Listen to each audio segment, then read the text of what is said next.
Ini merupakan pakej pelancongan untuk para pelancong datang di kawasan desa.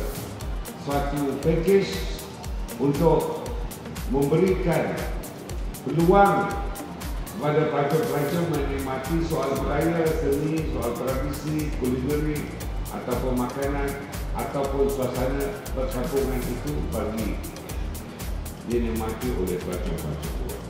Di Sungai Nibong ini ada bendang atau sawah, ada laut dan ada perkampungan tradisional. Dan saya harap dengan tawaran pakej pada hari ini di 25 desa kerana di seluruh negara dapat menarik target dulu atau kumpulan sasaran 100,000 pada akhir tahun mendatang, khusus untuk desa kerana dan inap desa di seluruh negara. Untuk makluman semua, Kampung Batu 23 ni dia menariknya dengan dari segi masyarakatnya. Contohnya macam kenduri kenara, kita sini jarang ada pakai catering. So kita buat kenduri kampung. Macam kita hari ini kita buat kenduri kampung. Jadi itu adalah satu tarikan pada saya yang cukup kuat.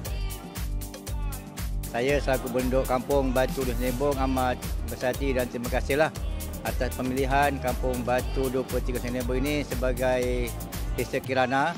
Di Kampung Senibong tempat-tempat yang menarik.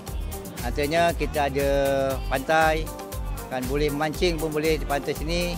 Itu ada kolam pancing, itu ada homestay dan juga lain-lain lah, seperti kalau nak beli ikan segar dan sebagainya pun kita ada Kampung Batu Senibong ni lah. Selalunya aktiviti bila pelancong datang, selain kita bawa ke sebab Sekincang ni dia popular juga dengan kebun sawah, kebun sayur, kebun jagung. Kita ada tempat-tempat yang menarik, contoh kita ada aktiviti macam memancing, menangkap ikan di dalam sawah. Itu lagi rare lah.